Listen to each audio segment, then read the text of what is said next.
네, 안녕하세요. EBS 아동학습요인검사 표준화 개발을 한 숭실대학교 김상학 교수입니다.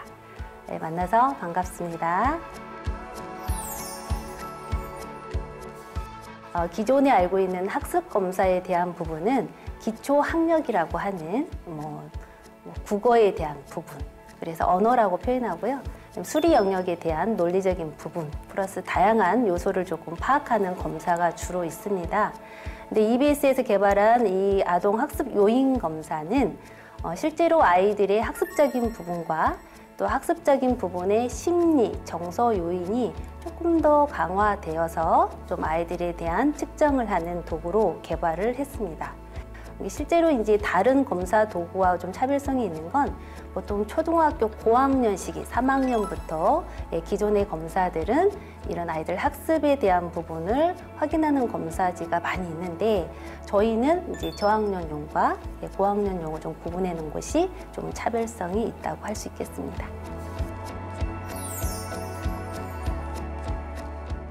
초등학교 시기를 보았을 때 이제 저학년, 1학년, 특히 2학년 요 시기에는 학교에 적응하는 시기라고 저희가 평가를 하고요. 실제 학교 교육 과정이 초등학교 3학년까지 놀이 중심으로 되어 있습니다. 이 시기에 사실은 아이들이 경험한 부분이 앞으로 아이들의 학습의 방향이나 수준에 대한 부분에 많은 영향을 주기 때문에 아이들이 좀 액티비티하게 놀이를 통해서 학습을 경험하는 그런 부분을 중요하게 생각하는 부분이 다르다라고 할 수 있습니다.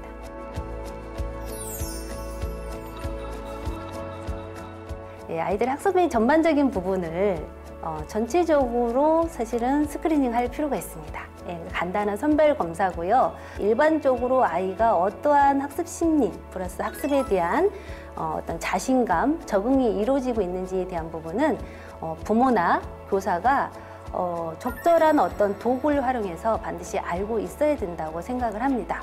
뒤떨어지고 있는 기초학력 검사에 대한 부분뿐만 아니라 학습에 대한 흥미도나 재미, 아니면 혹시 불안을 느끼고 있는지에 대한 전반적인 부분을 다 같이 볼 수 있기 때문에요. 선진국에서는 그냥 일정한 기간이 되면 모두 선별 검사를 실시하는 그런 경향성이 많습니다.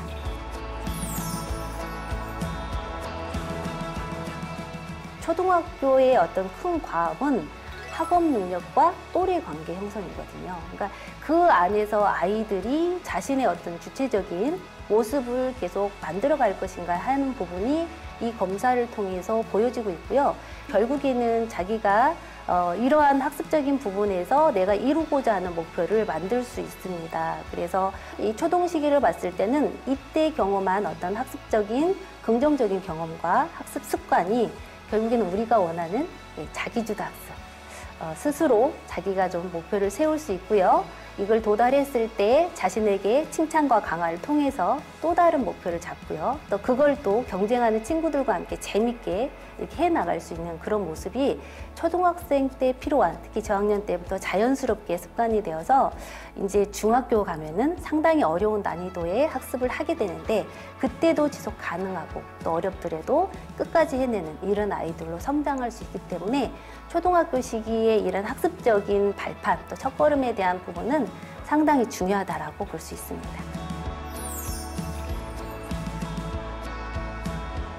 회복 탄력성이라는 표현을 많이 씁니다. 인간이 어떻게 회복 탄력성에 대한 부분을 스스로 이렇게 높일 수 있을까에 대한 부분에 연구가 많은데요. 첫 번째는 실패를 많이 해보아야 된다고 합니다. 실패를 해보아야 그때 내가 어려워했던 부분을 스스로 지각할 수 있고요. 그걸 극복해가는 과정에서 나는 할 수 있다라고 하는 회복 탄력성에 대한 기초 부분이 닦아지는 거거든요.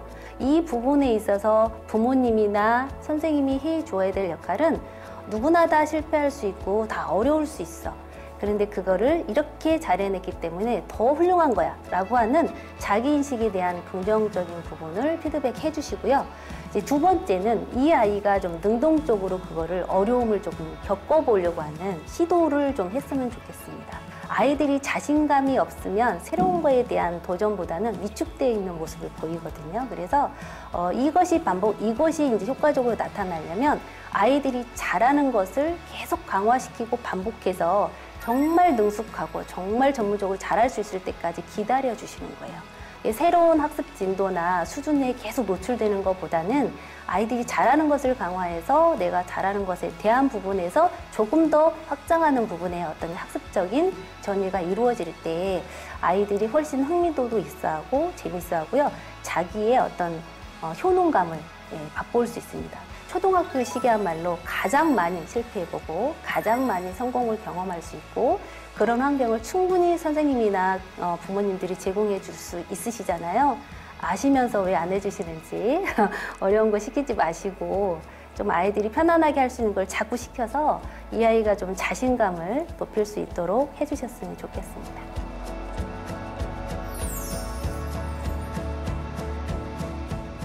그렇죠. 아이의 상태를 정확히 파악할 수 있다는 것은 이런 아이의 회복 탄력성에 대한 부분도 점검이 되는 거고요. 또 자신감, 자존감에 대한 부분도 다 여기서 평가가 이루어집니다.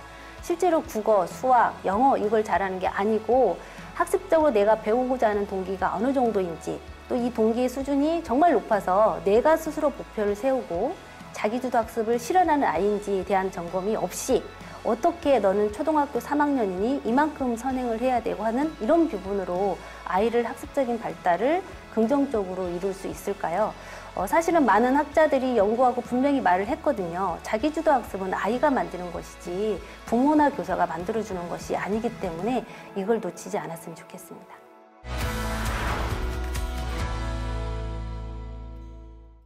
아동 학습 요인 검사에 대해서 설명하도록 하겠습니다.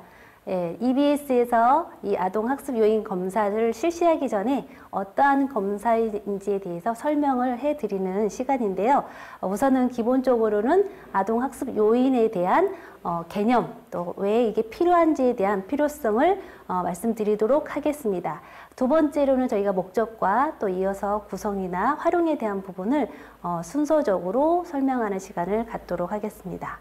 네, 아동 학습 요인 검사의 필요성을 좀 살펴보면은요. 초등학교 시기는 상당히 중요한 시기죠. 특히 학습에 있어서 처음으로 자신의 어떤 학습 방법을 찾고요. 그 태도에 대한 부분이 습관이 되어서 자기주도 학습을 이루는 시기입니다. 그리고 실제로 이제 아이들의 이런 효과적인 학습 성취에 대한 부분을 이루기 위해서는 아이들의 학습과 관련된 다양한 심리적 요인을 체계적으로 파악을 해서 아이들이 정말 자신감 있고 또 자기가 스스로 조절할 수 있는 상황에서 자기주도 학습이 습관되어지는 것을 기대하는 그런 시기라고 볼 수 있습니다. 이번에 이제 하는 요인에 대한 부분에서는요, 검사를 실시하기 이전에 좀 알아두셔야 되는데, 첫 번째로는 학습 성격에 대한 부분을 볼 거고요. 두 번째로는 학습 정서, 그 다음에 자아, 그 다음에 학습 동기에 대한 부분, 또 이런 부분이 전체적으로 자기주도 학습에 어느 정도 영향을 주는지를 알아볼 수 있습니다. 자, 아동학습 요인 검사의 목적을 보면은요, 이 검사를 통해서 무엇을 원하는가, 아이들의 학습에 대해서 관련되어 있는 정서나 동기 수준을 파악할 수 있습니다. 또 앞에서 말씀드린 것처럼 5개 영역에 대해서 자기 주도 학습 동기까지 알아보게 되는 거고요. 이 검사를 통해서 학생들의 개별적인 교육적 지원이 이루어질 수 있고요. 기초 자료를 제공한다라는 것은 부모님도 양육에 있어서 또 아이들을 지원하는 교육적 환경에 있어서 도움을 줄 수 있다라고 말할 수 있습니다. 자, 아이들은요, 스스로 자신이 잘할 수 있는 것과 어려워하는 것에 대한 부분을 이해하고 또 그 부분에 대해서 도움을 받아서 보완할 수 있어야 됩니다.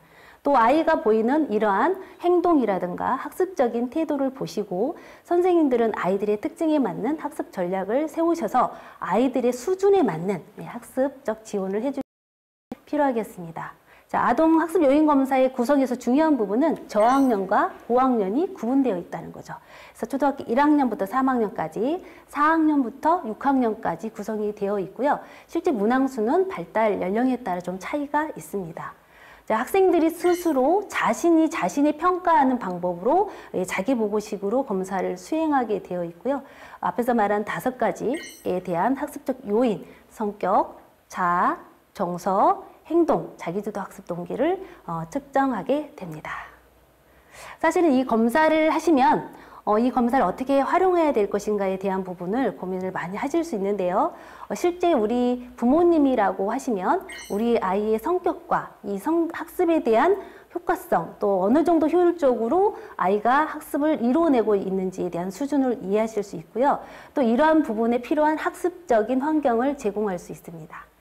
그리고 이제 선생님과 또 부모님이 동시에 아이들에게 학습적인 목표를 가질 수 있게 하고요. 아이가 주도적으로 또 스스로 좀 즐겁게 자신의 어떤 공부하는 습관을 만들어가고 그걸 통해서 자신감을 얻어갈 수 있다라고 할 수 있습니다. 자, 우리 아이가 지금 어떠한 학습 발달 수준을 보이고 있을까요? 사실은 지금 수준에 맞추어서 출발하시는 것이 맞습니다. 아직은 초등학교 시기고요. 또 이 아이들한테는 긍정적으로 공부하는 습관을 제대로 형성하는 것이 중요하기 때문에 이 아이의 수준을 보고 이거보다 훨씬 높은 수준의 어떤 목표를 만들거나 환경에 대한 어떤 압박이 느껴지면 아이들이 어려워할 수 있기 때문에 주의를 하셔야 됩니다. 네, 이번 검사를 통해서 우리 아이들의 학습 요인 검사에 대한 수준을 확인해 봤고요. 이 검사에 대한 요인에 대한 부분을 이해하시고 다음에 이어지는 부분은 저희가 결과에 대한 해석을 하는 부분을 알려드릴 예정입니다. 실제로 이 부분을 현장에 잘 적용하셔서 우리 아이들이 행복하게 이렇게 학교 생활을 할 수 있도록 도움을 주셨으면 좋겠습니다. 감사합니다. 우리 아동 학습 요인 검사 이제 실시 다 하셨죠? 네, 실시를 하시고 나서 이 검사에 대한 활용을 위한 해석을 해야 되는데요. 앞에서 제가 각 요인별 설명을 자세히 해드렸기 때문에 지금은 나온 결과지를 보고 결과지에 대한 부분을 어떻게 이해하면 좋을까? 라고 생각하시고 같이 보시면 좋을 것 같습니다. 실제로 이제 부모님이 보시는 부분과 또 우리 선생님들이 이해하시는 부분으로 조금씩 구분해서 설명드릴 테니까요. 좀 집중해서 같이 확인해 보시면 좋을 것 같습니다. 자, 우리 검사를 실시한 연령은 초등학교 저학년과 그다음에 고학년으로 구분이 되어 있고요. 여기의 특징은 이제 고학년 때 보통 학생들이 메타인지라고 하는 내재적 동기하고 메타인지에 대한 부분이 좀 확장이 되면서 자기주도 학습 능력이 올라가거든요. 그래서 이 부분에 대한 것만 조금 더 다르고요. 기존에 이제 아이들한테 질문하는 문항지가 조금 차이가 있다라는 부분이 좀 다른 점이라고 확인하시면 좋겠습니다. 자, 그러면 이 검사를 활용할 때 어떻게 하시면 좋을까? 우선은 부모님들께서는요, 우리 아이가 스스로 자신의 어떠한 학습적인 방향에 대한 부분을 특징으로 나타내는지, 어떻게 보면 결과지는 수준이잖아요. 그래서 우리 아이가 이러한 학습적 요인에 대해서는 어느 정도의 수준과 행동을 보이는지에 대한 부분을 확인하셔서 스스로 아이가 자신의 환경을 조절하고 학습을 잘할 수 있는 방법을 찾도록 도와주는 그런 역할을 하시고 관리를 해 주셔야 됩니다. 선생님들께서 이 검사를 활용하시는 방법에는요, 이 아이들이 학습 과정에서 어떻게 하면 조금 더 효율적으로 교육적 지원을 하실 것인지에 대한 부분을 촉진하는 방법으로 활용하시면 좋을 것 같습니다. 우선 아이들마다 생각하는 체계가 다르고요. 행동 양식이 다릅니다. 실제 우리가 학습 성격까지 보기 때문에 이 부분에 대한 것을 아이들의 교육적 지원에 활용하는 도구로 활용하셨으면 좋겠고요. 실제로 아이들의 행동 변화를 이끌어서 촉진할 수 있는 방법으로 활용하셨으면 좋겠습니다. 자, 전체적인 검사 결과는 이렇게 한 장으로 크게 나오는데요. 여기에 각각의 요인들이 전반적으로 함께 보여지고 이거에 대한 평균을 제공하고 그 다음에 평균을 다 모은 전체 파일이 제공이 됩니다. 이 프로파일을 보심으로 인해서 지금 이 학생이 나타내고 있는 학습적 요인의 수준을 전반적으로 확인할 수 있고요. 그래서 학생 개인의 자신에 대한 분석도 이루어질 수 있고 또 선생님이나 부모님이 이제 교육적 지원으로 활용하시면 좋을 것 같습니다. 자, 우선은 첫 번째 결과 유효성에 대한 부분을 보도록 할게요. 자, 부모님들이 우리 아이가 이걸 얼마나 성실하게 검사에 임했는지 혹시라도 장난을 치진 않았는지 이런 부분이 걱정되실 텐데요. 이 결과 유효성을 보시면 아이들이 총 문항에 대해서 응답한 비율, 하지 않은 비율이 적기 때문에 문제 없음 반응률로 보시는 거고요. 일관성 지수에 대한 부분에 비슷한 문항에 대해서 아이가 같은 반응을 보였는지에 대한 부분을 문제 없음을 확인하시는 거고요. 마지막으로는 연속 동일 반응, 우리 아이들 가끔 보통 이렇게 체크하는 경향이 있거든요. 자, 이런 부분도 확인하실 수 있습니다.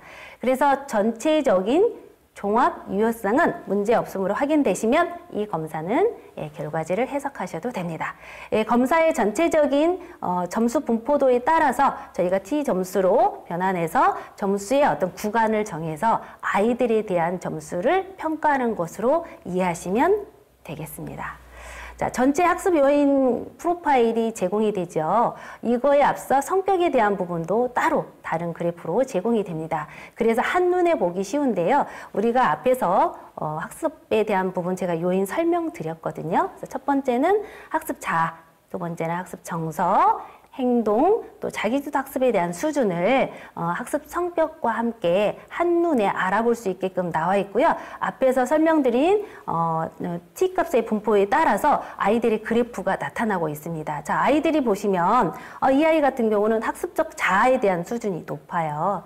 흥미도가 좀 있는 걸로 보여지고요. 아이들의 정서, 행동에 대한 부분에 대한 것도 보통 수준으로 나타나고 있습니다. 자, 그런데 자기주도 학습에 대한 건 이 아이가 이제 저학년인지 고학년인지에 따라서 어떠한 부분에 있어서 조금 지원을 하실 건지를 고민하시면 좋을 것 같습니다. 자, 첫 번째 나와야 되는 학습 성격에 대한 부분이 이렇게 원 그래프로 나와 있고요. 아이의 학습 성격에 대한 부분을 주도형, 사고형, 분석형, 신중형으로 네 가지로 설명을 하고 있고 크게 아이 학습 유형해서 주도형으로 나와 있습니다. 좀 이해하시기 쉽게 설명 부분이 같이 나와 있는데요. 앞에 저희가 이제 학습 요인에 대한 설명을 드렸을 때 그 부분을 참고하셔서 이 설명에 대한 이야기를 쭉 정독을 하시고요. 가장 중요한 부분은 단점에 대한 부분도 체크하셔서 아이가 어떠한 부분에 있어서 학습적인 부분이 어려움이 있는지를 확인해 주시면 좋겠습니다. 자, 학습 성격은 나와 있는 네 가지 유형으로 아주 자세하게 설명이 되어 있는데요. 학습 행동 특성이라든가 또 일상적인 학습적 의사소통, 또 그다음에 이 아이의 강점, 또 취약점, 학습 방해 요인, 학습 코칭으로 나눠 있습니다. 실제 다 중요하지만 그럼에도 불구하고 우리는 강점을 좀 잘 알아야 되겠죠. 아이는 아주 많은 잠재력을 가지고 있기 때문에요. 앞으로 이런 특성을 반영하면 아이들이 잘할 수 있는 부분을 더 이끌어줄 수 있습니다. 또한 학습 방해 요인도 좀 체크하시고 학습 코칭에 대한 건 자세히 읽어보시면 좋겠습니다. 자, 학습 성격에 대한 부분 계속 이어서 사교형, 그다음에 신중형, 분석형으로 나와 있고요. 그다음에 이제 이 분석형이 다 지나고 나면 학습 자아에 대한 부분도 전체 그래프가 나옵니다. 이건 평균이고요. 그다음에 각각의 학문적 자아, 사회적 자아, 신체적 자아에 대한 부분에 수준이 점수로 나타나고 있습니다. 이것을 보시고 옆에 이제 설명에 대한 부분, 학문적 자아가 가장 높게 나왔다. 그러면 학문적 자아에 대한 부분에 설명을 읽어보시고요. 혹시라도 이런 부분에 있어서 아이가 더 자신감을 느낄 수 있도록 지도하는 이 부분에 대한 것도 활용하시면 좋겠습니다. 학습자에 대한 부분 이제 사회적 자아, 실제로 사회적 자아가 가장 높잖아요. 그래서 부모님과 아니면 또래 친구들 간의 관계가 상당히 좋은 수준이고요. 높은 수준이고요. 그걸로 인한 자기 개념에 대해서 긍정적인 반응을 보이고 있다. 그래서 높은 수준으로 나타났고 실제로 아이들 관계에서도요. 사회적인 자아는요. 인기가 많은 아이로 보여지는 것으로 해석하시면 되겠습니다. 자, 학습자에 대한 신체적 자아라든가 이런 부분도 좀 같이 보시고요. 이제 다음 요인으로는 학습 정서입니다.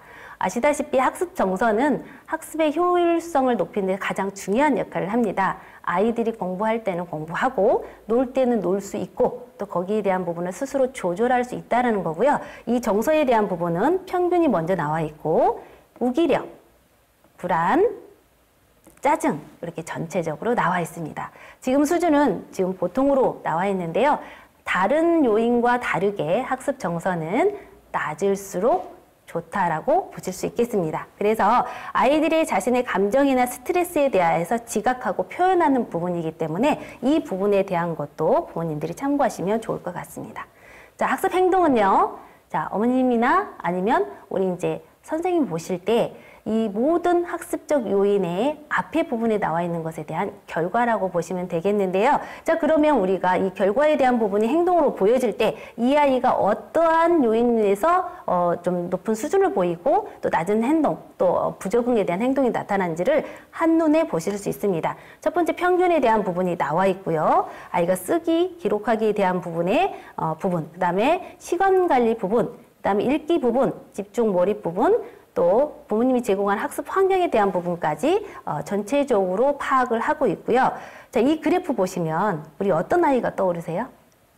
네, 맞습니다. 책 읽기를 좋아하고요. 항상 논리적으로 이야기하는 걸 즐겨하는 아이의 어떤 수준으로 보여지거든요. 그래서 이런 부분에 있어서 이 아이가 시간 관리까지 잘하면 훨씬 더 효과가 좋겠다라는 부분을 한눈에 볼 수 있는 그래프입니다.